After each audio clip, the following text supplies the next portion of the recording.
আসসালামু আলাইকুম ওয়া রাহমাতুল্লাহি ওয়া বারাকাতুহু। বন্ধুরা, আপনারা সবাই কেমন আছেন? আমি একটি আলু টমেটো দিয়ে মাছ রান্নার রেসিপি আপনাদের সাথে শেয়ার করতেছি। অবশ্যই আপনারা মনোযোগ দিয়ে রেসিপিটি দেখবেন। তো বন্ধুরা, আমি রান্নাটি করার জন্য প্রথমে হাতে মেখে রেখে দিয়েছিলাম হলুদ, লবণ, মরিচ দিয়ে মাছগুলো। তো দেখেন, মাছগুলো এখন আমি তেলের মধ্যে ভালোভাবে ভেজে নিব। তো মাছটি রান্না করার জন্য অবশ্যই পেঁয়াজ, আদা, রসুনের প্রয়োজন। আমি সেগুলো ভালোভাবে কেটে নিব। তো আপনারা রসুন এভাবে কাটতে পারেন। তো রসুন কেটে নিয়েছি, আবার আদা কেটে নিব। তো বন্ধুরা দেখেন, আমি পাটায় সুন্দর করে পেঁয়াজ, রসুন এবং আদাগুলো ভালোভাবে বেটে নেব। তো বন্ধুরা দেখেন, আমার মশলাটি বাটা হয়ে গেছে। আমি এখন রান্নার জন্য প্রস্তুতি নেব। তো আপনারা এইভাবেই মশলাগুলো বেটে নেবেন।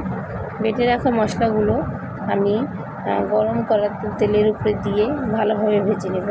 তো আপনারা অবশ্যই চেষ্টা করবেন কাঁচা অবস্থায় মশলাগুলো তেলে একটু ভেজে নেওয়ার জন্য। তো আপনাদের মশলার যে একটা ঘ্রাণ থাকে, কাঁচা ভাব, ওই ঘ্রাণটা আর আসবে না। বন্ধুরা দেখেন, আমার মশলাটি কষানো হয়ে গেছে। আমি এখানে কিছু পরিমাণে পানি অ্যাড করে দেব। হলুদ, লবণ, মরিচ গুঁড়ো দেওয়ার আগে পানিটি অ্যাড করে দিলে আপনার মশলাগুলো পুড়ে যাবে না। সেহেতু হলুদ, লবণ, মরিচ অ্যাড করার আগে আপনি সামান্য পরিমাণে একটু পানি দিয়ে নেবেন। বন্ধুরা দেখেন, আমি এখানে আমার তরকারি অনুযায়ী পরিমাণ মতন লবণ, হলুদ, মরিচ দিয়েছি। তো আমি আলু টমেটো দিয়ে যেহেতু রেসিপিটি তৈরি করব, আমি এখানে ছোটো ছোটো করে আলু কেটে নিচ্ছি। তো বন্ধুরা দেখেন, আপনারা চাইলে ভিন্ন ভিন্নভাবে আলুগুলো কেটে নিতে পারেন। আমি মশলার মধ্যে আলুটি দিয়ে দিব, দিয়ে ভালোভাবে কষিয়ে নেব। এবং আমি এখানে পানি অ্যাড করতেছি না, আমি অল্প জাল দিয়ে ঢাকনা অ্যাড করে আমি আলুটি ভালো মতো কষিয়ে নেব। তো বন্ধুরা দেখেন, এভাবে আপনারা আলু এবং মশলাটি কষাতে থাকবেন।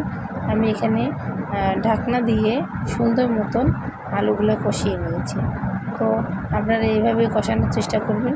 দেখেন, আমি কিছু সময়ের জন্য ঢাকনাটা দিয়ে দিব, যেহেতু আমি এখানে পানি অ্যাড করতেছি না। তো আপনারা এইভাবেই চেষ্টা করবেন রেসিপিটি তৈরি করার জন্য। তো বন্ধুরা, আমার আলুটি কষানো হয়ে গেছে। আমি এখানে পরিমাণ মতন পানি অ্যাড করে দেবো, যেহেতু আমার আলুটা হাফ সিদ্ধ হয়েছে। যেন আলুটা সিদ্ধ হয়ে যায় আর মাছে যে পরিমাণ ঝোল রাখবো সে পরিমাণ ঝোল পানি যেন আমার এখানে থাকে। তো দেখেন, আমি এখানে আরও 5 মিনিট জাল করে নিব। তো আপনাদের এই রান্নাটা করতে মোটেও বেশি সময় লাগবে না। তো আমি এখানে পানি অ্যাড করে দিলাম। ততক্ষণে আমি যেহেতু একটা টমেটো অ্যাড করব এবং একটা টমেটো কেটে নেব। তো বন্ধুরা দেখেন, আমার আলুটি পুরো সিদ্ধ হয়ে গেছে। তো টমেটো আগে থেকে দিলে গলে যাবে, তার জন্য আমি অনেক আগে দেইনি। আমার মাছের ঝোলটি যখন বলক উঠে গেছে, তখন আমি টমেটো এবং মাছগুলো দিয়ে দিচ্ছি। তাহলে আমার মাছগুলো অতিরিক্ত পরিমাণে সিদ্ধ হয়েও কাদা কাদা হয়ে যাবে না, মানে নরম হয়ে যাবে না।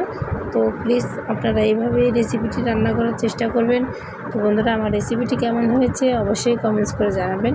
আপনারা অবশ্যই এভাবে মাছ দিয়ে আলু টমেটোর ঝোল রান্না করতে পারেন। তো কে কে খেয়েছেন, তরকারি আপনাদের রান্নাটি কেমন হয়েছে অবশ্যই কমেন্টস করে জানাবেন। এবং আপনারা যদি আমার চ্যানেলে নতুন হয়ে থাকেন, তো অবশ্যই আমার চ্যানেলটি সাবস্ক্রাইব করে দেবেন এবং আমার পাশে থাকবেন। আপনাদেরকে অসংখ্য অসংখ্য ধন্যবাদ আমার ভিডিওটি দেখার জন্য। এবং অবশ্যই আমার চ্যানেলে